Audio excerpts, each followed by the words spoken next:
Hola, ¿qué tal? Os habla Lunaticoin y bienvenidos a mi podcast. La inflación ya está aquí y está a unos niveles que no habíamos visto en España desde 1990, año en el que curiosamente tuvimos la misma cifra que en 2021, un 6,55%. Pero espera, que esta cifra es a 30 de diciembre de 2021.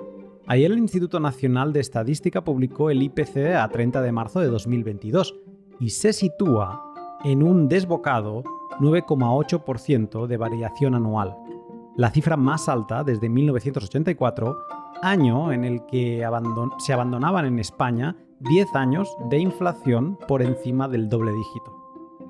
Un 10% ya es cosa seria. Nuestros euros se derriten como un cubito de hielo en nuestras manos y cada vez podemos comprar menos con ellos.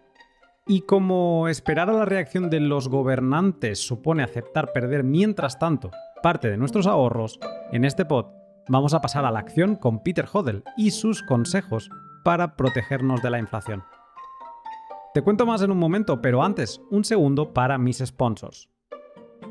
Cómo te protejas de la inflación es tu decisión, pero te animo a que investigues sobre Bitcoin y lo bien que este protege tu riqueza en el medio y largo plazo. Cuando te hayas decidido, vas a preguntarte dónde empezar a acumular satoshis o fracciones de Bitcoin. Y HODL es la plataforma web que yo te recomiendo. Por varios motivos. Solo necesitas un email para registrarte y una dirección Bitcoin donde recibir los sats que vayas a comprar. Si operas con otros particulares podrás comprar de forma segura y sin ceder datos personales. Desde que fijas las condiciones del contrato al principio de todo, ya sabes cuántos sats vas a recibir al final de todo el proceso. No has de preocuparte de que el exchange cierre, te haga un secuestro de KIC o lo hackeen, porque desde el principio tienes parte de la custodia de estos fondos que vas a comprar. Y al finalizar, estos viajan directamente a la wallet que tú desees. Si te has decidido acumular Bitcoin de forma soberana, te animo a que sigas el link de la descripción y que te registres utilizando el código Lunaticoin, código con el que obtendrás un descuento en comisiones para siempre. Bitrefill es la empresa en la que podrás comprar de todo pagando con Bitcoin. Y de todo es de todo, desde tarjetas de recargas móviles para todos los países del mundo a servicios que consumes semanalmente como Zara, Carrefour, Ikea o Cepsa.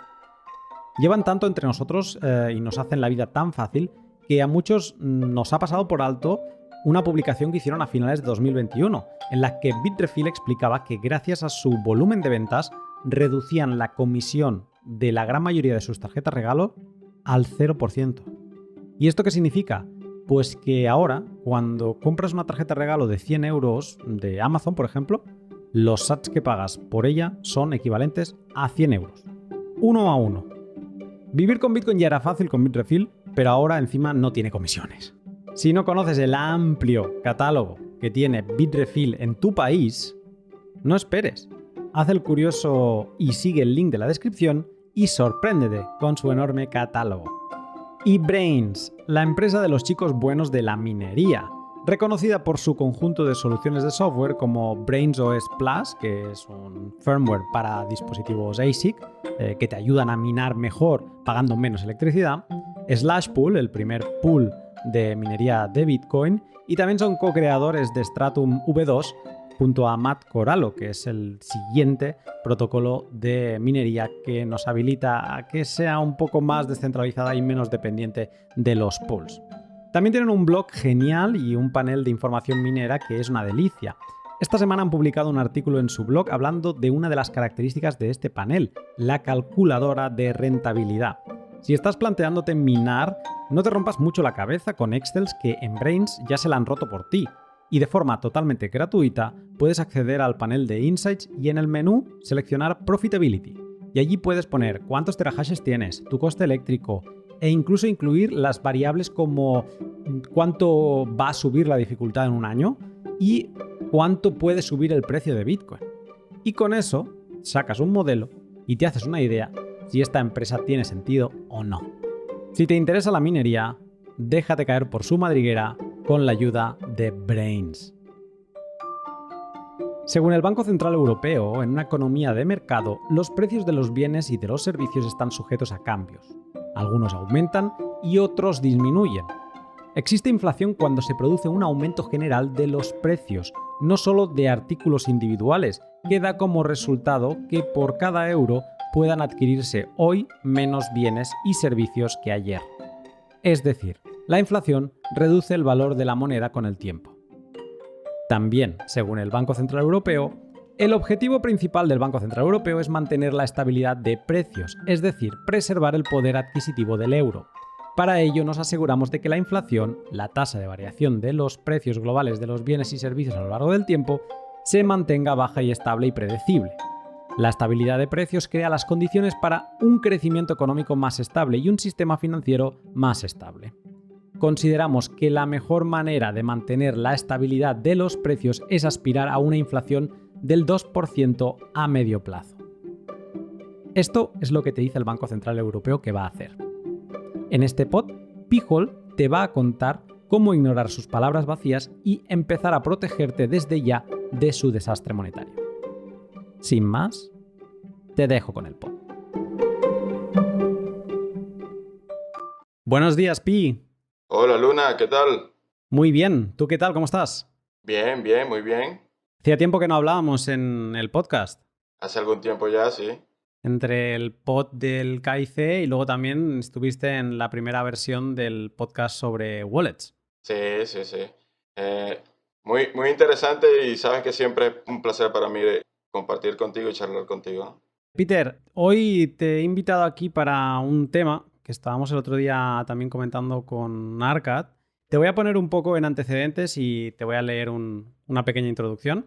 Y es que en España ahora vivimos un 7% de inflación anual y más allá de alguna queja y huelgas de transportistas, yo diría que todo sigue igual. La gente ahorrando en euros, haciendo las mismas compras de siempre, todo igual, pero con un 7% menos en el poder adquisitivo.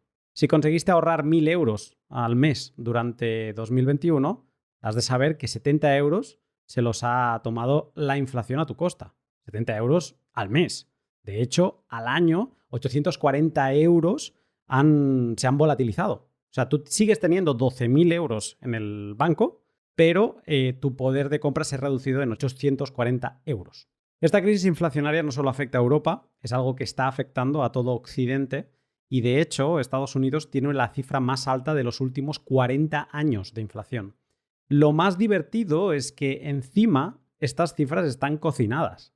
La web shadowstats.com muestra cómo ha variado a lo largo del tiempo la forma en la que miden en Estados Unidos el IPC, y ellos se encargan de recalcular la inflación actual siguiendo el modelo de los 80 y el modelo de los 90, porque hay dos.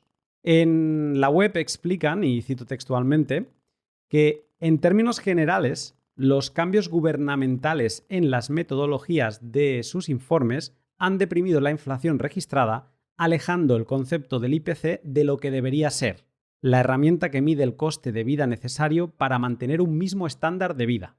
Y esto me gusta mucho, porque el IPC debería ser eso, ¿no? O sea, el valor que a ti te permite saber cuánto has de ganar más, cuánto has de trabajar más para poder vivir igual que el año anterior. Y ojo a los resultados que ofrecen en esta web. Según el modelo de los 90 de cálculo del IPC, Estados Unidos está ahora mismo a más de un 10% de inflación. Y si aplicásemos el cálculo que tenía Estados Unidos en los 80, estaría por encima del 16%. No es ningún secreto para nadie que en España mantener el mismo nivel de vida que teníamos el año pasado no solo cuesta un 7% más. El salario no da de sí. Y entonces, ante estas cifras que yo acepto, supongo que ya estarán en los 2 dígitos de inflación, digo yo que debemos reaccionar antes de que sea demasiado tarde, pero te haces preguntas, ¿no? Y no sabes. ¿Hemos de hacer algo para adaptarnos a la inflación? ¿Va a ser algo transitorio y por lo tanto no debemos rompernos la cabeza? ¿Qué debemos hacer? Peter, tú has vivido en inflación crónica de doble dígito 12 de los últimos 20 años. Y en hiperinflación desencadenada los últimos 8. ¿Cómo ves lo que está pasando en Estados Unidos y Europa? ¿Lógico que nos preocupemos con más de un 10% de inflación? Bueno, yo diría que la situación actual pasó de ser una situación de preocupación. Yo creo que debería, a las personas del común, clase media, que tienen sus trabajos y algunos ingresos, yo creo que debería de pasar de la preocupación a la acción, ¿no? Porque esos números que tú estás lanzando dan cuenta de cómo la moneda y el poder adquisitivo del dinero está constantemente en caída, ¿no? Y a veces a los seres humanos y a nosotros las personas del común no se nos hace tan fácil determinar qué es lo que está sucediendo, ¿no? Cuál es el fenómeno que está causando esta situación del aumento de los precios o más que aumento de los precios, la dificultad para llegar a fin de mes, ¿no? Que cada vez cuesta más, cada vez trabajas más y el dinero que ganas cada vez alcanza menos. Entonces yo creo que debería pasar de ser una preocupación a una toma de conciencia de qué es lo que está sucediendo, cuáles son los efectos que producen esta situación y tomar acciones que nos ayuden a protegernos, ¿no? A nosotros mismos. Escuchas los telenoticias, lees algo de prensa y, y acaban, siempre hay un culpable sobre la mesa. Ahora hacemos mucha broma de que el culpable es Putin, pero antes de Putin era el COVID. Antes del COVID, los agricultores de no sé qué, los empresarios de no sé cuánto. Siempre hay un culpable, bueno, hay varios, ¿no? Pero como que se le encuentra un culpable a esta inflación. La gasolina, no, es que es por no sé qué narices de historia de los productores de la península arábiga. Te pregunto, ¿quién es el culpable de la inflación? En esta situación es gracioso, ¿no? Porque siempre el culpable está fuera del verdadero responsable de la situación. Y no solamente los telediarios o las noticias o el mismo conocimiento generalizado de las personas es lo que lleva a sacar de la mesa a quién es el culpable. Porque primero tendríamos que entender qué es la inflación en sí. Y la inflación en sí no es el aumento de los precios como tal. La inflación es el aumento de la cantidad de dinero que hay en circulación en una economía. Esa es la verdadera inflación. Es decir, que se produce mayor cantidad de dinero a, lo que a la que el mercado está demandando. Entonces, si vemos quién es el que produce ese dinero, podemos saber quién es el que está produciendo la inflación. Y en los sistemas fiat, como los que están imperando actualmente, los que producen el dinero son los bancos centrales y los bancos, digamos, los bancos comerciales que otorgan crédito. El aumento de los precios es una consecuencia del aumento de la cantidad de dinero que hay en el mercado. Es lo que nosotros conocemos como IPC. Y en realidad lo que sucede, si vemos más allá de eso, en realidad lo que sucede no es tanto que aumenten los precios de los productos, sino que cada vez necesita mayores cantidades de unidades monetarias para comprar ese mismo producto que antes compraba. Entonces, claro, si las personas no entienden de dónde emerge el problema o de dónde viene el problema, es muy fácil luego colocar la culpa en otros, ¿no? En este caso, en los productores, en este caso puede ser, se suele decir que los especuladores, se suele decir que, por ejemplo, que si el dólar sube, entonces genera inflación. Entonces, no, la realidad es que la inflación, como se conoce o se conocía hace un tiempo, es el aumento de la cantidad de dinero que hay en el mercado, que a igualdad de condiciones puede producir un aumento generalizado de precios. Esto es algo que me costó mucho al principio entender porque depende a quién le preguntases, la inflación significa dos cosas. Y luego acabas por darte cuenta de que hay una definición antigua y una nueva. La definición antigua es la que explicas tú ahora, ¿no? Inflación monetaria, aumento de la masa monetaria. Y luego hay una nueva que es el cambio, la subida de los precios de los productos al consumo. Y te empiezas a preguntar por qué ese cambio de definición. O sea, no sabes si es algo interesado.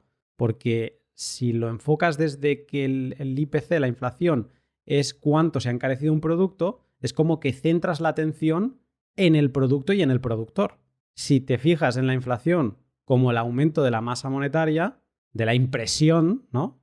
Entonces te fijas y le echas las culpas al que es el impresor, ¿no? El Banco Central, auspiciado en muchos casos por el gobierno de turno. Entonces eso quiero que esté sobre la mesa. Y luego te quiero preguntar por una cosa que me comentaste en privado, una frase, una cita de Milton Friedman que me gustó especialmente y la voy a leer. Milton Friedman decía que la inflación es como el alcoholismo. Cuando usted empieza a beber o a imprimir dinero, los buenos efectos llegan primero y los malos efectos llegan más tarde. Cuando usted deja de beber o imprimir dinero, el proceso es al contrario. Los malos efectos llegan primero y los buenos efectos llegan más tarde. Por eso es tan difícil luego persistir en la cura. Milton lo tenía claro. O sea, imprimimos con la intención de hacer algo bueno. Hay una pandemia, necesitamos dinero para X, ¿no? Porque no hemos ahorrado. Porque aquí vimos cuando llegó la pandemia que ningún gobierno tenía dinero. Es más, todos están súper endeudados. Y entonces, pues, ¿qué vamos a hacer? Endeudarnos más, ¿no? Necesitamos nuevo dinero. Y claro, al principio todo es felicidad. Trump enviando cheques de miles de dólares a todos los ciudadanos americanos sin problema. Pero es como el alcohol, las primeras horas muy bien, luego viene la resaca. Al principio se puede pensar que las políticas esas de entregar dinero a la gente pueden tener buenas intenciones, ¿no? Que, bueno, el problema es que la gente no le alcanza el dinero para cubrir sus gastos y la idea es que ayudarlos con nuevo dinero, pero la evidencia demuestra que a esas personas que tratas de ayudar luego son las más perjudicadas, porque al principio, claro, vas y con ese dinero nuevo compras lo que necesitas, pero si el ritmo de la inflación sigue aumentando, si el ritmo se acelera o si no se logra bajar los precios de los productos, entonces en este caso al que estás tratando de ayudar queda en peores condiciones o queda en las mismas que tenía anteriormente, porque en realidad lo que estás haciendo es incrementando aún más la cantidad de dinero que hay en la economía, con las consecuencias que todos conocemos que eso trae, ¿no?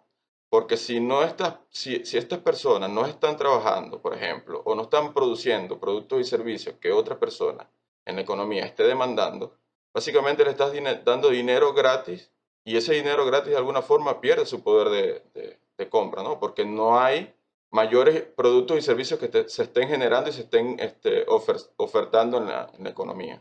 Entonces es un ciclo que se retroalimenta en el que en este caso, digamos, la Reserva Federal quiere ayudar a los que no llegan a fin de mes. Estas personas obtienen dinero gratis, lo gastan, van y compiten con otras personas que están recibiendo dinero gratis para comprar una misma cantidad de productos y servicios.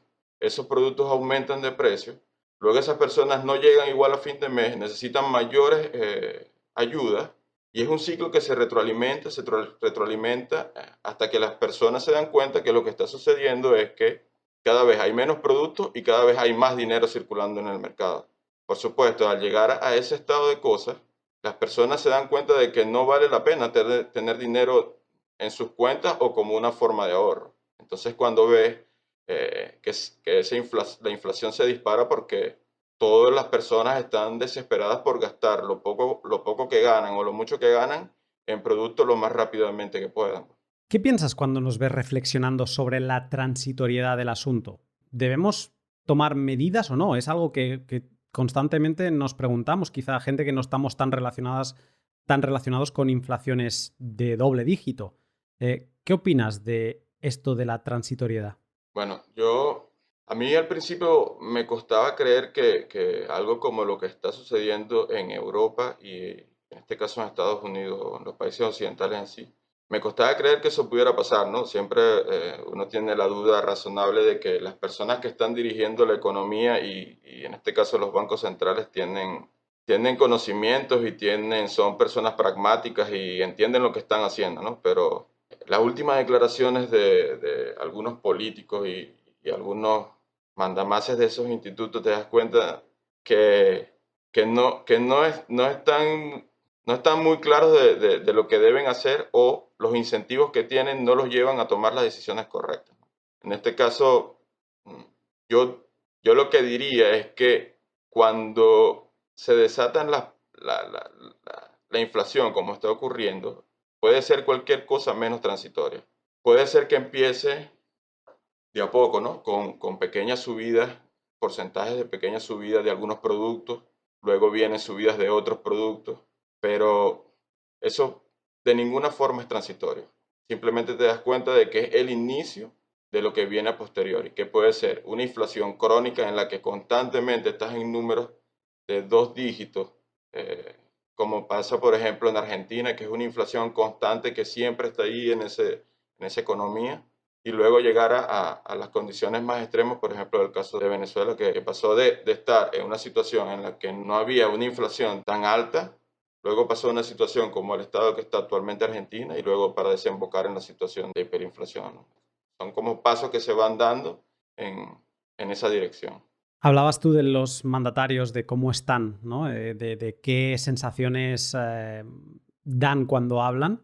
Y escuchaba un pod que recomiendo del Luis Miguel Value, que entrevistó a Daniel Fernández y hablaban de varios temas, ¿no? Y decían esto, que Powell, el mandamás en la Fed ahora mismo, lo ves hablar y te das cuenta de que no saben qué hacer. Deberían subir los tipos del dinero, pero si suben los tipos del dinero, quiebran economías. Porque muchas economías entonces no van a poder pagar sus deudas si les haces subir el tipo de interés. Luego hablaban que la solución a todo esto no es sencilla, porque cada vez los países se están armando de más funcionariado, ¿no? Entonces, lo que debes hacer, la única solución, la receta que proponía Daniel sobre la mesa, era volver al superávit fiscal. O sea, gastar menos de lo que produces, que sería lo normal. Tú seguramente en tu casa y yo en la mía estamos forzados a tener superávit o al menos quedarnos a cero, porque si no entras en una rueda que tiene muy, muy mal terminar, ¿no? Y entonces Daniel venía a decir eso, que la única salida a la situación para poder cortar esta inflación que estamos viendo, esta posible estanflación, que sería inflación con recesión, ¿no? Sería conseguir un superávit, pero para conseguir un superávit tienes que reducir gasto. Y eso es lo último, es lo más impopular que existe en política. Despedir a funcionarios y demás, y eso no va a suceder. Entonces, bueno, no creo que se deba ser un genio para darse cuenta de que es muy difícil que esta inflación solo sea transitoria. Yo no lo creo, vaya. Y más cuando ves todo el dinero que han puesto en circulación Estados Unidos, por ejemplo, en esta pandemia. Y yo he visto cifras del M1, del agregado M1, de la base monetaria americana, y da miedo. Da miedo. Han hecho un por 5 en la base monetaria que tenían. Entonces, cuando a veces me doy cuenta, y yo me quejo el primero, de hostia, es que la gasolina se ha encarecido un 50%. Ostras, es que la luz se ha encarecido no sé cuánto más. Cualquier producto, da igual. Es que luego lo piensas viendo cómo se ha impreso dinero durante estos últimos 2 años y dices, es que ha subido poco. Es que estamos solo a las puertas de lo que pueda llegar a pasar. Ese dinero está en algún sitio. Cuando se ponga a circular... Y viste que las narrativas cambian, ¿no? Porque al principio la narrativa generalizada era que la emisión de dinero no genera inflación, ¿no? Que los estados que pueden emitir su propia moneda pueden emitir todo lo que quieran y no van a quebrar porque aún así pueden pagar su deuda con más emisión monetaria. Más o menos lo que maneja la teoría monetaria moderna que tanto se pregona actualmente, ¿no? Y luego ves que pasan cuando la inflación es evidente, cuando se dan cuenta que los productos comienzan a incrementar su precio, entonces pasan a la narrativa de que es algo que es temporal, ¿no? Que no es, o que es transitorio, como dicen, que no será algo permanente. Pero luego cuando se dan cuenta que la situación no la tienen tan controlada como piensan, por lo que tú comentabas al principio, el tema de que para poder de alguna forma controlar la inflación tienen que jugar con los tipos de interés, y al jugar con los tipos de interés tiene consecuencias en el mercado, entonces te das cuenta que en realidad la inflación no va a ser transitoria. Es más, yo diría que la inflación es necesaria para ello, porque es la vía más eficiente que tienen para reducir la enorme deuda que tienen los países. Entonces, yo, en definitivo, en conclusión, yo digo que la inflación va a ser algo que va a estar con nosotros, digo nosotros a nivel mundial, por un buen tiempo, y que las personas deben estar preparadas y conscientes de que eso puede ocurrir y tomar medidas que puedan protegernos a cada uno en nuestra familia, ¿no? Que es lo más importante para las personas del común, porque al final estamos alejados tanto de los políticos que no tenemos cómo reclamar directamente. Lo más que podemos hacer es cuidarnos nosotros mismos y tomar decisiones que puedan proteger a nuestra familia. Para saber cómo vivir y navegar con éxito nuestra nueva realidad, una inflación no tan moderada ya, le pedí a Peter si podía hacer un decálogo de consejos y medidas que podemos ir tomando para adelantarnos a la incompetencia monetaria de nuestros políticos y así pues proteger el pellejo y también el de nuestros seres queridos. Entonces fue muy divertido porque esto era una charla que muchas veces tengo antes de grabar un pod para tratar el tema con el invitado, ¿no? Y Peter en ese momento, porque lo ha vivido y lo sabe muy bien, me hizo pues me lo vomitó en el chat, me lo escribió en el chat, una serie de consejos que me gustaría elevar a públicos y que los tengamos bien presentes para capear el temporal que se nos viene encima. Antes de empezar con los consejos, una duda que claro, o sea, yo lo que veo es eso, todo el mundo, todos mis conocidos siguen igual, actuando como si nada sucediese y ojo, no es tontería ya haber vivido un 7% sobre el papel, yo creo que un 12% o más tranquilamente, pues eso, mis conocidos siguen como si nada. Hay un momento en que abres los ojos, ¿no? Y a mí me pica la curiosidad saber si recuerdas cuáles fueron las primeras pautas de vida que tuviste que cambiar para adaptarte a una situación de inflación. Sí, yo recuerdo que en Venezuela cuando la inflación no era tan alta, ¿no? Que se podía vivir tranquilamente con el sueldo que tú ganabas por tu trabajo. Al principio es igual, no tomas conciencia de lo que está sucediendo. O sea, es como normalizas la situación, ¿no? Porque el salario te alcanza, puedes llegar a fin de mes, estás tranquilo, los precios suben, pero aún tienes un colchón como para soportar, tienes margen para soportar esa subida de los precios, ¿no? Pero recuerdo que digamos, la primera alarma que viene a mi mente es la constante necesidad de que el salario aumente, ¿no? Como que llega un punto en que el salario que estás devengando por tu trabajo no da para más y es cuando comienzan las disputas entre los empleados y los empleadores, ¿no? Que necesitas aumentos de salario constantes. Aquí era normal que todos los años se aumentara de alguna forma, digamos, un 15-20% en el salario para poder cubrir la, la depreciación por inflación. Entonces, yo creo que esa es una de las primeras alertas tempranas cuando está iniciando el proceso inflacionario, la espiral esa de precios y salarios. Los precios aumentan, entonces necesita que los salarios aumenten, luego los salarios producen que los productos aumenten. Es una espiral que en algún momento o se detiene o se espiraliza mucho más rápido, ¿no? Y que además es una introducción a la inflación que empieza a enfrentarte con otras personas, ¿no? En este caso con tu empleador, lo ves como mal, o sea, lo ves malo, no me está pagando lo suficiente, no me da la vida porque me está, aparece la palabrita, explotando, ¿no? Y aquí empezamos a perder de vista que seguramente a ese empleador tiene unos costes operativos que se le están yendo de madre por la inflación. Y hay ese impasse en que, eso es lo que yo veo, la economía no está preparada para que le subas los precios, creo que es lo que está sucediendo ahora en España, de que tú le dices a un cliente, oye, ahora esto vale tanto. Ostras, no, qué caro. No ya, pero es que se me han encarecido todos mis productos un 50%, un 20%, un 30%. Déjame, me dice, no, pero es que el IPC es del 7%. Digo, bueno, pero es que te estoy subiendo un 7 y también te estás quejando.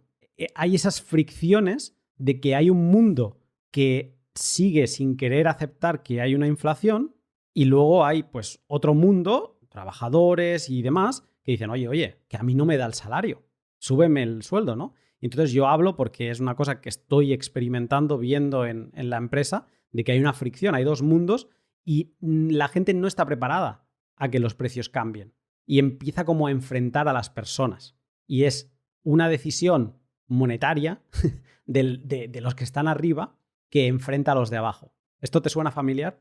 Sí, por supuesto. Es lamentable, ¿no? Porque, claro, las personas primero no entienden qué es lo que está ocurriendo con los precios. No entienden, ¿verdad? Y, claro, directamente tú cuando vas a comprar un producto y ves que los precios de ese producto aumentan constantemente, mes a mes, digamos, Entonces, ¿a quién directamente le tiras la culpa, ¿no? Es a la persona que está vendiendo ese producto. Pero es como tú dices, esa persona que está vendiendo ese producto solamente forma parte de la cadena de comercialización de ese producto. Luego tienes todo lo que viene detrás, que es el transporte del producto, la fabricación de ese producto, si el producto es importado, toda una cadena de suministro por el cual pasa ese producto para llegar al estante. Entonces lo que suele ocurrir, o lo que yo he visto, es que, contrariamente a lo que piensan las personas que no son emprendedores o no son empresarios, lo que suelen pensar es que, bueno, ese empresario aumenta los precios para hacerse rico, ¿no? Para sacar la mayor cantidad de dinero de los trabajadores o del consumidor y hacerse rico. Pero la evidencia lo que demuestra es que en procesos de inflación, ya no digamos de hiperinflación, se producen quiebras de, de negocios, cierre de negocios. ¿Por qué? Porque si el emprendedor o el empresario que está vendiendo productos sobreestima sus ganancias por el hecho de la devaluación de la moneda, lo que hace es comerse parte de su capital en sus gastos, digamos, diarios de sobrevivencia. Entonces, por eso es que vemos, y aquí yo lo vi, pequeños comercios, pequeñas pymes, quedaban cada vez con menos productos, con menos productos, con menos productos, y entonces la gente decía, bueno, pero ¿cómo es posible que esta persona, este comerciante cada vez vende los productos más caros y cada vez tiene menos productos a disposición?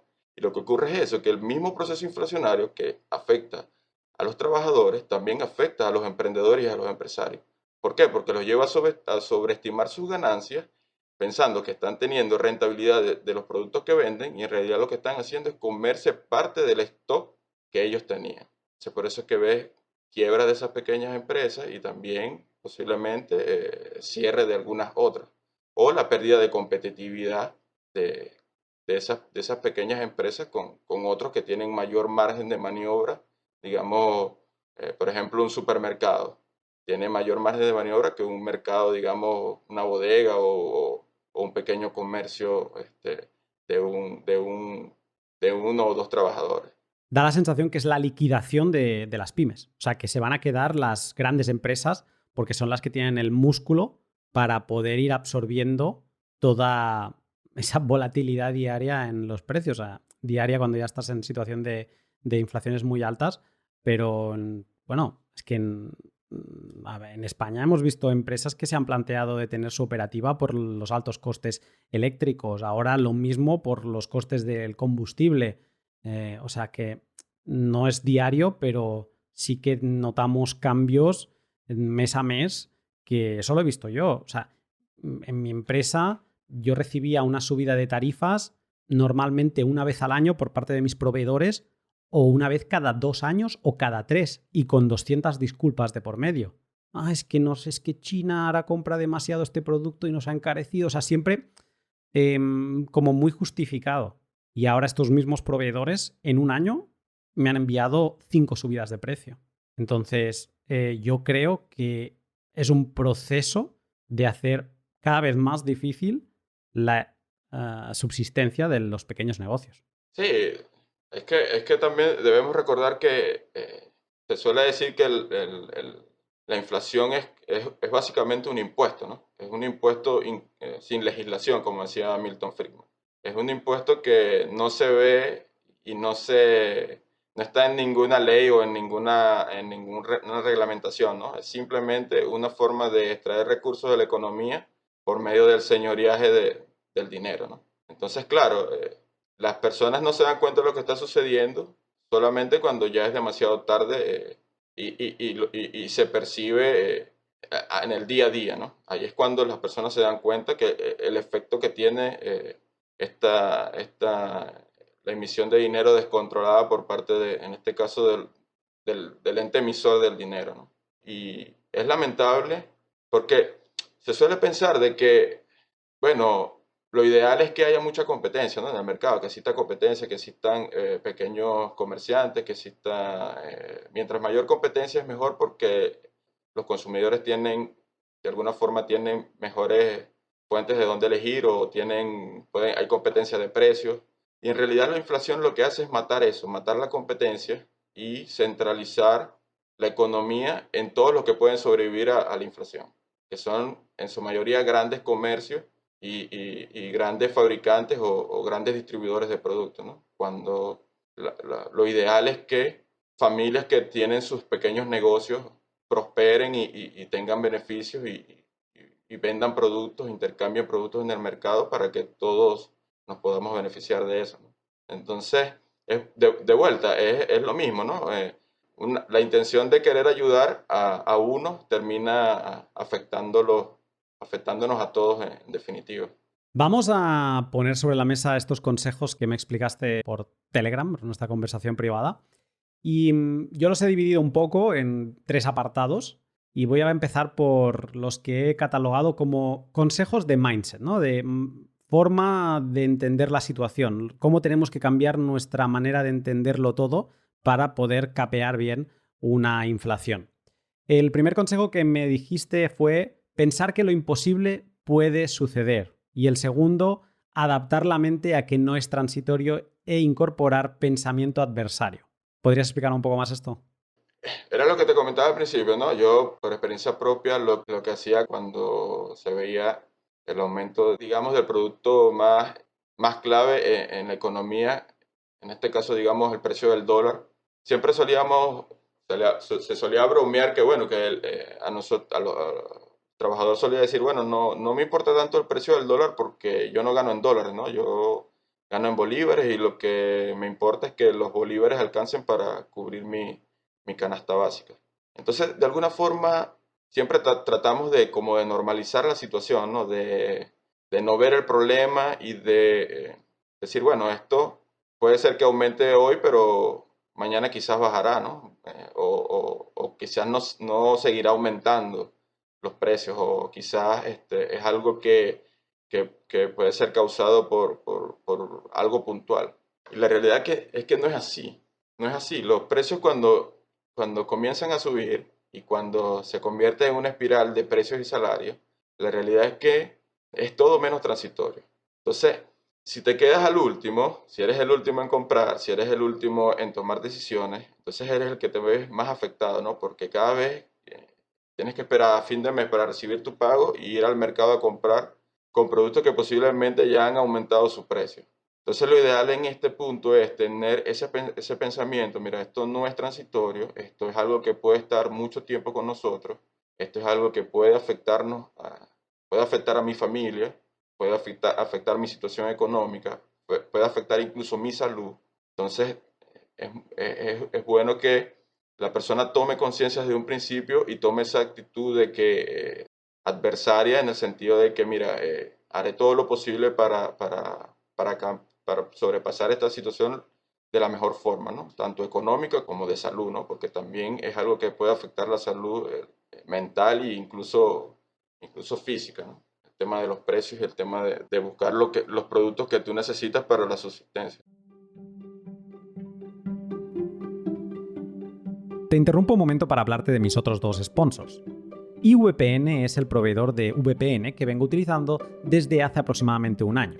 Utilizo VPN porque es una forma sencillísima para poner una primera gran barrera a mi privacidad y seguridad por Internet. IVPN es mi elección por su filosofía pro privacidad como empresa, sus no registros de información, sus auditorías por empresas terceras y la posibilidad de tener cuentas sin ceder datos personales y pagando con Bitcoin. Concretamente hay 2 modalidades de pago. Tienes IVPN normal y luego el Pro. La principal diferencia para mí es que con la normal solo puedes utilizar 2 dispositivos y con el Pro tienes hasta 7, aunque también añaden port forwarding y multi-hop. Yo utilizo IVPN en al menos 5 dispositivos, por ello el Pro es ideal y por $10 al mes puedo preocuparme de proteger mi privacidad desde un entorno ya más controlado. Si con 2 dispositivos tienes suficiente, por $6 tendrás todo lo que necesitas para vestir tu tráfico online. Si todavía no conoces IVPN, sigue el link de la descripción y convéncete de subir el nivel de tu seguridad. Y LEND de HODL HODL. ¿Quieres tomar un préstamo y garantizarlo con parte de tus Bitcoin? LEND te permite exactamente eso, sin interactuar con ninguna empresa prestamista. En Lend te relacionas con otros particulares y la empresa como tal solo supervisa los contratos para que los plazos y términos se cumplan. ¿Tienes unas stablecoin cogiendo polvo? En Lend también las puedes prestar y sacarles un buen interés mientras tu deuda la respalda Bitcoin del prestatario. Todo sin tocar el sistema bancario legacy ni un milisegundo, sin miradas cansinas de tu banquero, rápido y en el ciberespacio. Échale un vistazo al Lend siguiendo el link de la descripción y ya verás qué bien lucen las finanzas peer-to-peer en Bitcoin. Tercer consejo, me impacta bastante, es no pensar en el largo plazo, lamentablemente. Lo suyo es mantenerse con vida un día más. Sí, sí, eso lo uno con lo que dije anteriormente, ¿no? No puedes pensar en lo que vas a hacer en 2, 3 o 4 años cuando en realidad el problema que tienes actualmente es que no llegas a fin de mes. No te alcanza el salario para lo que tú necesitas para vivir hoy, ¿no? Entonces, digamos que tú, por ejemplo, quisieras ahorrar dinero. Eso es una pésima decisión en ese punto. ¿Por qué? Porque si quieres ahorrar dinero y el dinero está perdiendo valor, entonces no tienes ninguna capacidad para pensar qué vas a hacer con ese dinero a futuro. En realidad, el dinero que tienes hoy, la forma más productiva de usarlo es gastar ese dinero en las cosas que tú puedes necesitar o que necesitas actualmente. ¿Por qué? Porque mientras más tiempo pasas con el dinero, más las cosas aumentan de precio y menos de ese bien tú puedes comprar. Entonces, eso de alguna forma, la depreciación del dinero destruye ese elemento tan importante de la economía que son las preferencias temporales, ¿no? Que las personas puedan pensar, tienen todo cubierto en el presente y pueden dedicarse a pensar en qué hacer con sus ahorros en el futuro, ¿no? Entonces, al tú tener una moneda que se está depreciando, no tienes ninguna razón para pensar mucho en el futuro. Como te dije, lo importante es el aquí y el ahora. Otro consejo, voy a leer textualmente todo lo que me dijiste, es no apegarse a una zona geográfica, un estado, una provincia, un país, sea lo que sea. Tenga sus papeles en regla, pasaporte, visa, etc. Si su sentido común le dice huir, huya. Una casa son 4 paredes y un techo. Véalo por su utilidad. Si tiene mejores oportunidades en el otro lado, hágalo. No dude de sí mismo. En tiempos difíciles, un pasaporte puede valer oro en barra. Tenga sus papeles en regla. Sí, porque, por ejemplo, en el momento que tú sientas que donde tú vives o el estado donde tú estás no te está ofreciendo de alguna forma las condiciones para tú poder vivir, si tú tienes tus documentos, digamos en este caso el pasaporte, tú tienes tu pasaporte en regla, tú tienes tus papeles de forma ordenada, actualizada, es muy fácil para ti tomar una decisión de decir, mira, esto no me está funcionando totalmente, no tengo oportunidades, lo mejor que puedo hacer es irme de aquí a un sitio donde yo tenga lo mínimo para poder estar bien, ¿no? Por experiencia propia te digo que puede llegar a ser una dificultad enorme, por ejemplo, conseguir un papel o un documento tan sencillo como un pasaporte, ¿no? Para tú poder salir, digamos, del país.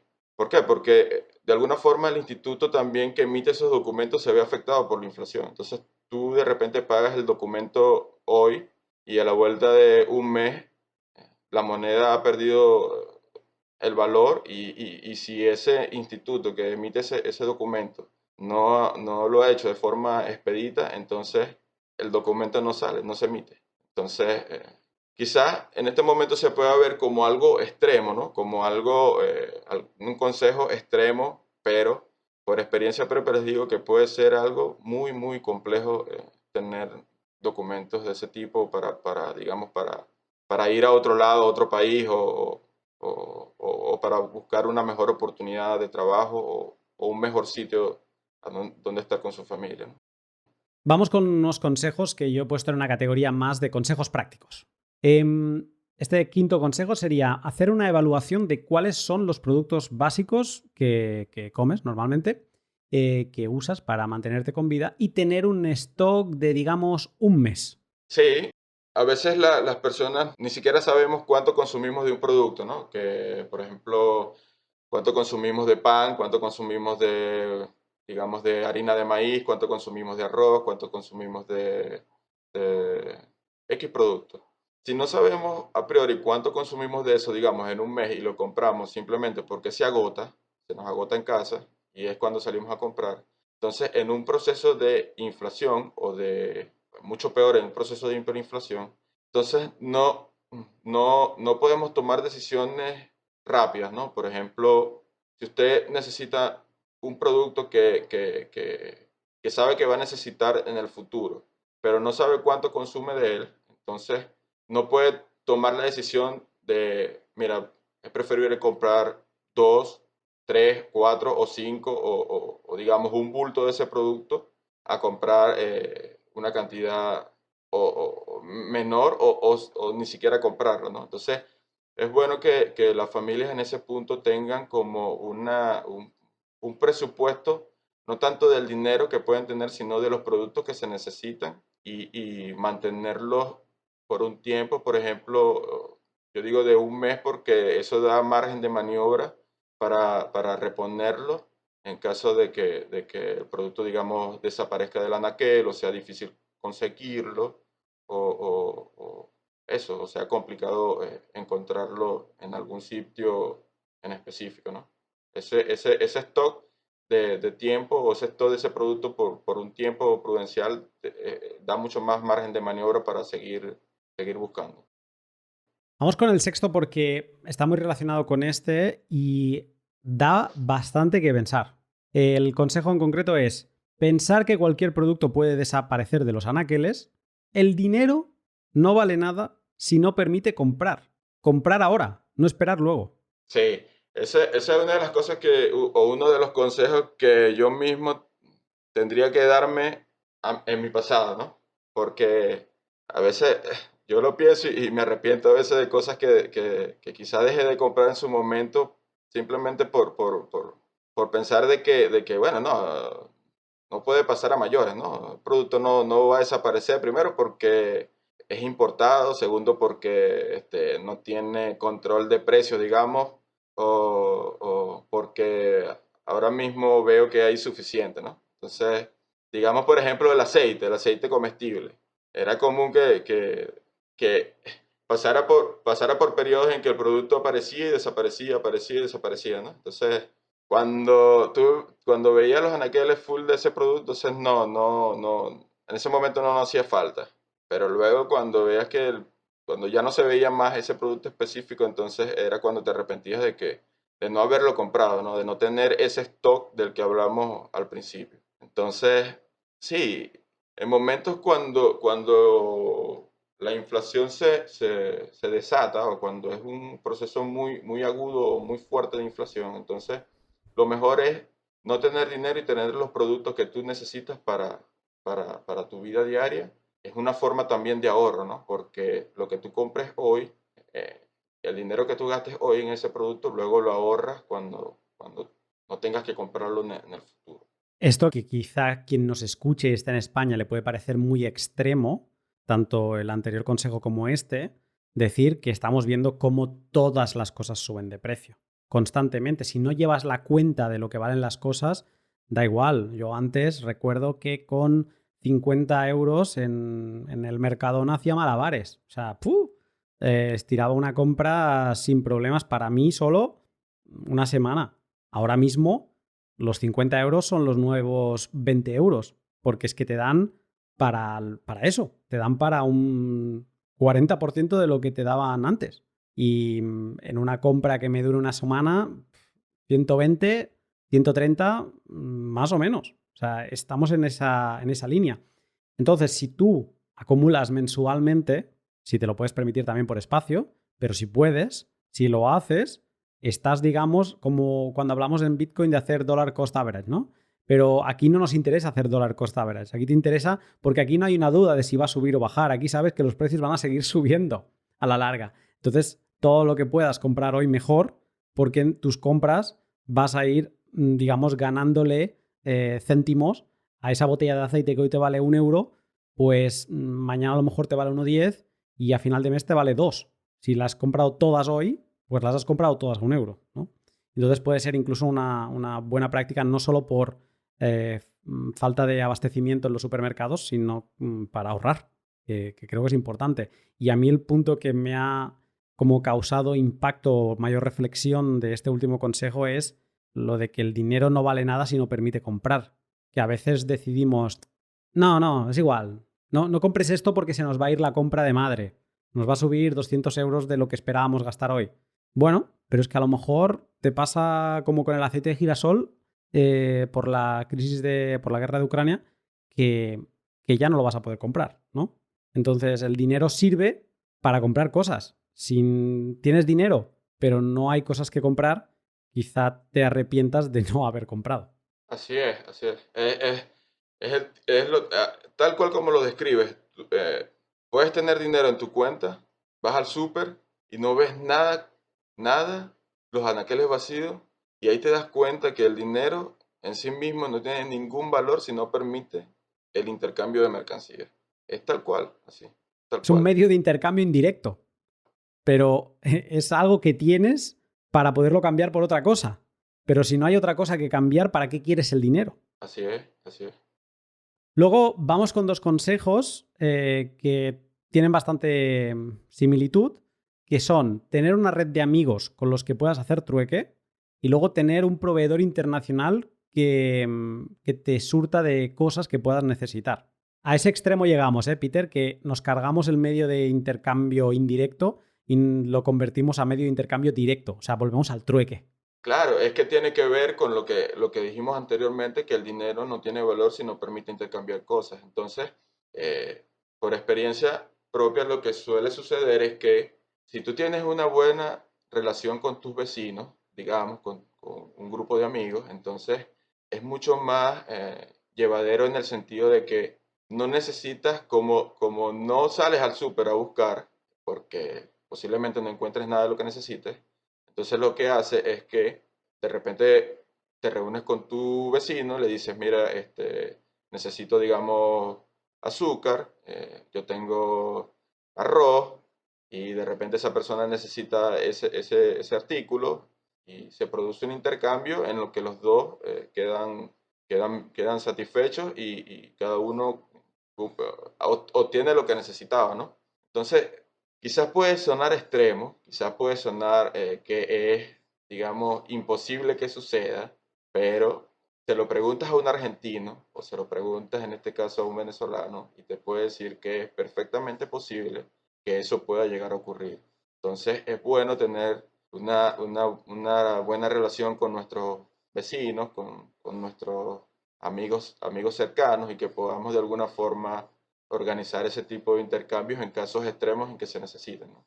Y eso lo concateno con el hecho de que si tú tienes un producto que has venido guardando, digamos, tienes una provisión, digamos, de arroz, pero no tienes, por ejemplo, azúcar, quizás el otro necesita el arroz y tiene el azúcar, entonces es una forma de intercambio en la que el ahorro que hiciste en ese producto, digamos arroz, te está estás obteniendo un beneficio porque estás consiguiendo el producto que tú necesitas. Me comentaba Santiago Molins, que nos lo comentaba en el directo, que la gente, o había conocido a unos trabajadores, que ahorraban en brocas de taladro. O sea, lo que utilizas para perforar las paredes con tu taladro, pues ahorraban en eso, no en divisa nacional, porque eso o sea, almacenaba el valor mejor que la divisa de curso legal. Entonces, es un poco todo lo que estamos hablando, ¿no? El tener cosas no solo te va a dar de comer, sino que encima te está haciendo ganar dinero. O sea, algo tan tonto, a quien le digas, no, invierte en arroz, te dirán, bueno, vete a paseo. ¿Por qué voy a invertir en arroz? A lo mejor invertiré en una arrocera, pero en arroz, ¿cómo voy a invertir yo en arroz, en acumular arroz? Pero en casos de inflación, yo creo que seguramente una inflación más desencadenada, sí, comprar cosas es invertir en cosas y realmente con éxito, con resultados. Si tú lo miras, incluso te podría decir que hay productos que tú puedes comprar digamos, con la divisa que se está depreciando. Te pongo el ejemplo, por ejemplo, la moneda que nosotros usamos es el bolívar. Y puede llegarse el caso de que tú compres productos con bolívares, productos que mantengan el valor mucho mejor incluso que el dólar. Entonces, había personas que preferían comprar cosas, artículos, digamos, una moto, digamos, neumáticos, digamos, ¿qué más? Incluso en un momento vehículos que compraban y que de alguna forma mantenían incluso el valor mejor que el dólar. Entonces es algo también a tener en cuenta en esas condiciones. Mucha gente vive en la comodidad de estas divisas buenas, vamos a poner entre comillas, el euro y el dólar. Vivimos en la comodidad de no tener que pensar en invertir, ¿no? Es igual si son divisas fuertes, no tengo que invertir en ningún sitio. Ahorro euros a pecho descubierto y ya está, no pasa nada, ¿no? Bueno, eso es no reflexionar sobre la inflación, pero aparte, bueno, se depreciaba tan a poco que, bueno, venga, ok, ¿no? Pero no, en una situación de inflación, todo el mundo ha de ser un poco inversor, que al final es eso, conseguir que no te devalúen los de arriba. Vamos con el siguiente punto, que es el noveno consejo, que este ya se conecta mucho con Bitcoin, que es tener un dinero que se pueda transportar por un cable sin tener que pedir permiso. Sí, creo que quedó del consejo anterior, creo que quedó la parte que podemos unir con esta, que es tener un proveedor internacional que te pueda suplir de las cosas que tú necesitas, ¿no? Básicamente esto lo podemos unir también con el uso de este dinero que estás hablando tú, ¿no? O del consejo que te di de este dinero que puedas enviar por medio de un cable. Y es así porque cuando tú no puedes conseguir en tu zona o en tu lugar o digamos en tu país, no puedes conseguir ese producto que necesitas, entonces la única alternativa que te queda es buscarlo fuera, ¿no? Buscarlo tú como, digamos, una especie de importador descentralizado. Entonces, lo que haces es que consigues a alguien de, digamos, de un país cercano, por ejemplo, aquí en Venezuela es el país cercano del cual podemos traer cosas, puede ser, digamos, Colombia, puede ser Brasil, puede ser los mismos Estados Unidos. Entonces, la persona, en este caso, nosotros lo que hacíamos era que buscábamos algún tipo de proveedor de esos productos que necesitábamos en esos países y lo traíamos de forma descentralizada para nuestro consumo. O sea, lo que nosotros necesitábamos era lo que traíamos y consumíamos de eso, por medio de esos proveedores, que puede ser, digamos, un familiar, puede ser un negocio conocido de aquella localidad. Entonces, es un consejo que también es importante tener en cuenta. Y eso lo uno con el hecho del dinero que tienes que enviar, que puedes enviar por un cable, porque si estás desconectado del sistema financiero como estábamos nosotros o como estamos nosotros los venezolanos, del sistema financiero regular, que no podemos enviar dinero de forma normal, si se quiere, como en otros países que envías una transferencia y el banco se encarga de procesar esa transferencia. O como le puede Entonces pasar a Rusia ahora. tal cual, así tal cual. O lo que ha sucedido con Irán, por ejemplo, que en un principio las personas se ven afectadas directamente porque como que el país se desconecta, ¿no? Del sistema financiero. Entonces es mucho más difícil para las personas. Y ahí, por experiencia propia, es donde entra, por ejemplo, Bitcoin. ¿Por qué? Porque si tú te pones de acuerdo con tu proveedor de ese producto o de ese servicio que estás demandando, entonces no tienes cómo transferirle dinero, pierdes tú y pierde esa persona que está dejando de hacer una venta. Entonces, en ese punto Bitcoin puede funcionar como ese mecanismo en el cual tú transfieras el valor del dinero y esa persona luego te pueda enviar el producto que tú necesitas. Vamos, que es usar Bitcoin como dinero, tal cual es. Y eso tiene sus ventajas y tiene sus desventajas. Una desventaja puede ser el hecho de que tienes que de alguna forma educar a aquel que está recibiendo eso como dinero, porque muchas veces nos encontramos con la situación de que esa otra persona nunca ha interactuado con, por ejemplo, con Bitcoin, pero es posible hacerlo. Por experiencia propia he visto que sí es posible, ¿no? Y lo otro es tener un medio que te permita, si ya no puedes transferir Bitcoin, transferir otra forma o buscar otra forma de cómo transferir el valor, ¿no? Por ejemplo, usando tarjetas de regalo, usando las gift cards, que se venden en sitios web.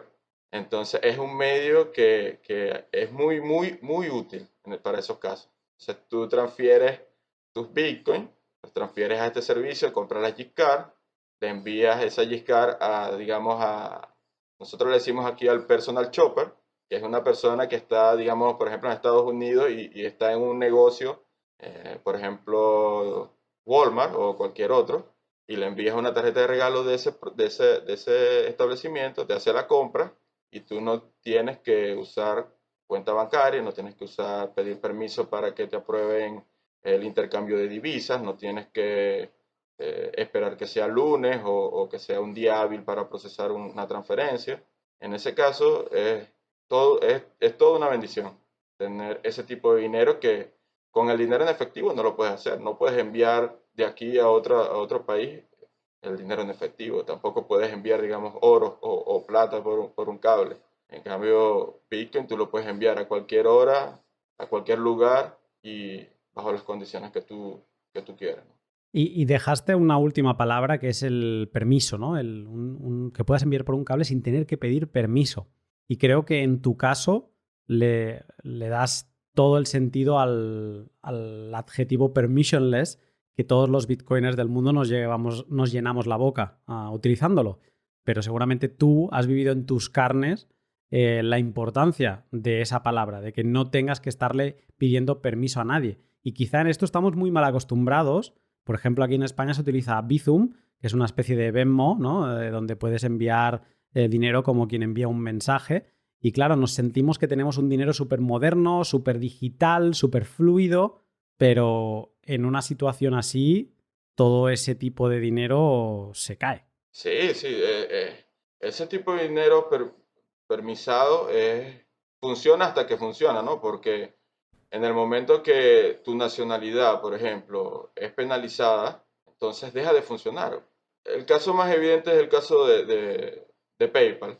Tú puedes tener una cuenta de PayPal, puedes querer hacer una transferencia, pero incluso de alguna forma tu comportamiento o tu nacionalidad puede afectar para que esa transferencia se ejecute, ¿no? Aquí hay casos de personas a las que le han cerrado su cuenta de PayPal sin ningún tipo de justificación o sin ningún tipo digamos, sí, de justificación, ¿no? O sea, de un momento a otro vienen trabajando con su cuenta y de un momento a otro se cierra y ya, es todo. Eh, o, digamos, el caso, como te expliqué anteriormente, que tu sistema bancario, sistema financiero, no sé cómo decirle, está por completo desconectado del sistema financiero normal, ¿no? Porque antes aquí se podía usar la tarjeta de crédito de un banco comercial para hacer compras, por ejemplo, en Amazon. Pero en el momento en que eso dejó de funcionar, ya no es posible hacerlo, ya no se puede utilizar ese tipo de servicios. Entonces, en ese caso, Bitcoin es insuperable por eso, porque no requiere que tú le pidas permiso a nadie para transferirlo, no requiere de que tú entregues tu información personal, no requiere que tú entregues o digas de qué nacionalidad eres.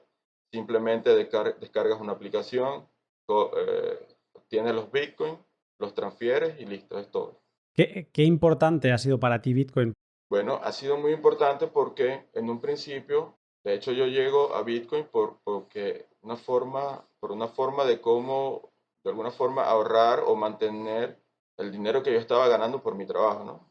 La parte que podía ahorrar, yo quería conseguir algo que me permitiera en un principio obtener más dólares, ¿no? Que era como la idea de que, bueno, invertir en algo que me dé alguna rentabilidad. Y al principio tenía cero conocimiento de cómo funcionaba, no sabía por dónde empezar, pero lo hice. Y luego te das cuenta de todos los problemas que puede resolver, ¿no? El hecho de que tú puedas, por ejemplo, contactar con alguien de repente un familiar en Estados Unidos que pueda comprarte algo que necesites para tu hogar y decirle, mira, no tengo cómo enviarte el dinero, no tengo cuenta bancaria cómo transferirte el dinero, pero tengo esta forma de cómo hacerlo, ¿no? Entonces, educas a esa persona te ayuda a hacer eso, te ayuda a recibir el dinero y a comprar lo que necesitas. es algo que en verdad al principio parece magia, ¿no? Parece que es imposible que algo así exista. Y te digo que yo no veo, o sea, no puedo pensar en en una situación o un estado de las cosas en que Bitcoin no exista, porque sería mucho más difícil de lo que es, pues, o de lo que hubiese sido si no hubiese existido Bitcoin. Y lo otro es que luego la misma, la misma, esta misma forma de cómo obtener los productos también en nuestro caso nos abrió la oportunidad para mejorar nuestra situación económica, no tanto por el precio de Bitcoin, sino porque nos dio la oportunidad de crear un pequeño negocio, una tienda en la cual nosotros podemos vender cosas que las personas necesitan y nosotros usamos Bitcoin constantemente para comprar esas cosas. El 10º consejo ya está en una categoría que yo le he puesto como el nombre de, bueno, ¿cómo narices vamos a proteger nuestro poder de compra mientras tanto? Porque, claro, esto es algo que ya está sucediendo y tenemos un 7% oficial este último año, pero bueno, si revisamos, hice el cálculo, España en los últimos 20 años, el acumulado es un 34% de inflación, o sea, aún haber tenido una inflación bastante tranquila y algunas veces negativa, por ejemplo, el primer año del COVID, el 2020 creo que fue negativa, la oficial de nuevo, pues contando solo datos oficiales, hemos tenido una pérdida de poder adquisitivo de un 34%, que no es tontería. Entonces, a día de hoy, que esto ya se está yendo de madre, ¿cómo podemos, cómo podemos ir acumulando esta riqueza sin que nos empobrezcamos cada mes, ¿no? Tú has mencionado que tú empezaste a utilizar Bitcoin por esta razón y una de las cosas que hacemos mucho en España es invertir en inmuebles, ¿no? Y entonces, hablando sobre este tema, tú me dijiste este consejo que es que los inmuebles pueden ser una buena inversión en ambiente de inflación crónica, que quizá es lo que estamos empezando a vislumbrar desde Europa. Pero luego también me dijiste que en hiperinflación, que es lo que viene después, son un desastre. ¿Cómo es esto? Sí, en un principio, cuando la inflación no es tan alta, ¿no? Los inmuebles pueden ser una inversión, si se quiere, correcta, ¿no? Mantienen el valor, no se deprecian tan rápidamente como la moneda. O sea, es una forma de escapar de la moneda que se está depreciando en un bien tangible, cual tú puedes luego vender o alquilar, ¿no?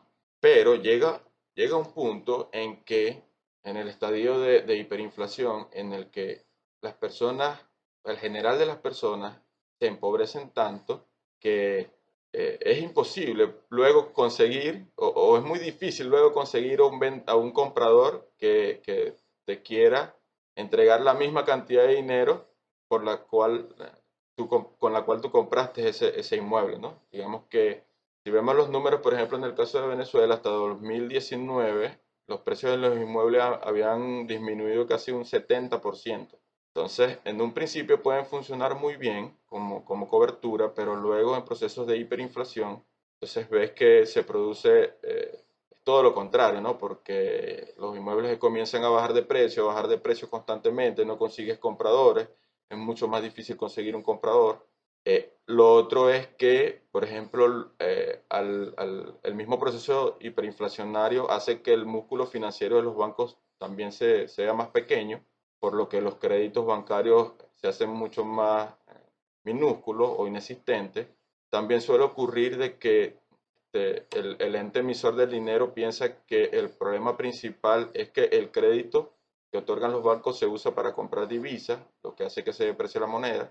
Entonces llegas a un punto en el que es mucho más difícil obtener créditos bancarios para cualquier cosa, ¿no? Comprar un apartamento, comprar una casa, comprar algún inmueble, ¿no? Entonces, eso también produce que los precios de los inmuebles se disminuyan mucho y, Porque se y seca el aquí, mercado. sí, es como que no hay compradores y los compradores que hay son los que tienen el poder de fijar los precios, ¿no? Y por supuesto, siempre tratarán de comprar al menor precio posible. Eso aquí ha ocurrido y es evidente que tú, por ejemplo, antes podías comprar una casa, digamos, un apartamento de 60, $70,000 y ahorita no superan los 20,000. Y algo que me has recordado ahora hablando, y no estaba aquí dentro de los consejos, pero es que me comentaste algo de que la inflación fue jodida, pero lo que trajo realmente el caos fueron los controles de precios. ¿Por qué esto? Sí, porque recuerda que en un principio se piensa que el consenso es que los precios suben de forma mágica, ¿no? Que no está pasando nada y los precios suben. Entonces, la principal idea en este caso, de los que dirigen la economía es que, bueno, que si de alguna forma controlamos los precios, colocamos un precio máximo a los productos, eh, ya es un problema resuelto, ¿no? Y eso lo que genera es un problema de incentivos para las personas que producen los productos y para quien los vende. Por supuesto, si tú le colocas en un ambiente de inflación o de hiperinflación un precio máximo de los productos, el incentivo es que los productos no los vas a encontrar cuando se genera el problema de escasez de los productos. Y eso no es de ahora, eso tiene más de 1.000 años, digamos. Hay un libro por ahí que se llama 4.000 años de inflación, cómo no controlar perdón, 4.000 años de controles de precios y salarios, cómo no controlar la inflación. Y tú lees ese libro y es un recuento histórico de cuántas veces se ha tratado de colocar precios máximos a los productos y al trabajo, y lo que ha desembocado es en escasez y en mayores dificultades. Entonces, al colocarle un precio máximo a los productos tienden a desaparecer de los anaqueles, se genera escasez, y eso a su vez, al generarse esa escasez, produce que los pocos productos que consigues, entonces cuesten más de lo que en un principio costaban. Entonces, de nuevo, es una medida que trata de buscar ayudar a las personas que están siendo afectadas por ese problema, pero la solución es mucho peor que la enfermedad que tenías al principio. Y luego tengo un último consejo o apunte que me hizo bastante gracia, y es que estamos hablando de lo malo que es tener dinero, ¿no? En una situación ya de hiperinflación, lo que tienes más valor con cosas que no con dinero. Pero algo curioso, volviendo al dinero que me contaste, es la diferencia entre el dinero físico y el dinero digital. En España cada vez más son más amantes del dinero digital. Yo me sumo al carro. Era de los de que pagaba con tarjeta de crédito hasta un paquete de chicles. Eh, cayendo por las madrigueras de Bitcoin, pues empecé a entender que quizá eso no estaba bien egoístamente para mí. Estaba cediendo muchos de mis datos y de mi privacidad, y digamos que estaba entregando ese cashless, esa sociedad sin efectivo, estaba facilitándola, ¿no? Pero me contabas tú que en estas situaciones de hiperinflación llegan momentos en que vale más el dinero papel que no el dinero digital. Sí, cuando se emite, o sea, la experiencia es que cuando se emite mucho, mucho, mucho, mucho más dinero electrónico, digamos, digital, eh, creo que lo conoce como liquidez monetaria, cuando la liquidez monetaria es muy alta y la relación o el ratio que hay entre el efectivo y esa liquidez monetaria es inferior, digamos, a un número que puede ser 15%, entonces comienza a iniciarse un problema, ¿no? Que es la escasez de efectivo. Entonces podemos ver que en este caso el efectivo puede tener o llegar a tener un valor incluso que el doble que el dinero electrónico, que es cuando ya llega a un punto ese ratio de efectivo liquidez monetaria a puntos muy, muy bajos, digamos un 2, un 3, un 5%, en el que el efectivo se vuelve realmente escaso. Entonces, cuando tú ves ese fenómeno que el efectivo vale mucho más que el dinero en electrónico, ¿no? Entonces, las personas lo que hacen es tratar de cambiar o arbitrar entre el dinero digital, el dinero en efectivo y los productos de consumo regular. Entonces, lo que produce esto es que las personas quieran más efectivo porque pueden comprar más productos con ese efectivo. Todos estos consejos, Peter, seguramente nos estamos dejando alguno, y quizá el haber llevado tantos años en esta situación quizá te ha hecho olvidarte de alguna de esas vivencias. Y si nos están escuchando desde Europa o desde Estados Unidos, pueden pensar que esto no tiene sentido, que todavía no es para ellos, que, para llegar a ese momento, pues todavía falta. Y yo, como decía antes, no creo que tengamos que verlo tan alejado, que un 35% en 20 años para un ahorrador, nos han vendido la moto toda la vida que debíamos ahorrar, ¿no? Pues que te levanten la camisa un 35%, eso significa que el ahorro de 7 años de tu vida se ha volatilizado de esos 20. Entonces, no creo que sea tontería tomar alguno de estos consejos para irse preparando para lo que parece que no va a ser transitorio. Entonces, yo diría que debemos tomar acción, que no es transitorio, darnos cuenta de la función real del dinero y actuar consecuentemente y no dejar todo nuestro ahorro en fiat. Empezar a pensar qué otros medios existen para poder protegernos. Y aquí no estoy empujando a la gente a Bitcoin, que cada uno haga su propia investigación. Yo solo añadiré que el famoso meme de Knut, de el infinito dividido por 21 millones de monedas. Eso es Bitcoin, ¿no? Es todo dividido entre 21 millones de monedas. Entonces, tiene sentido de que Bitcoin sea una buena reserva de valor en el medio largo plazo, pero cada uno ha de llegar a ello. Si no eres de Bitcoin, pues no sé, quizá el oro, quizá algo que tú creas y que tú te sientas cómodo con ello, pero creo que empieza a ser momento de tomar acción. Peter, no sé si quieres añadir alguna última cosa. Sí, yo quisiera decir que espero que ni Europa, ni Estados Unidos, ni ningún país que llegue a una situación tan desagradable o tan calamitosa en la cual necesite de esos consejos que estamos de alguna forma tratando de dar y que sea algo que pueda, las personas no se vean tan afectadas por la situación económica en la que se está metiendo el mundo, ¿no? Ojalá que eso no sea necesario, que las personas que están al poder de las instituciones tomen las decisiones correctas y nadie se vea afectado.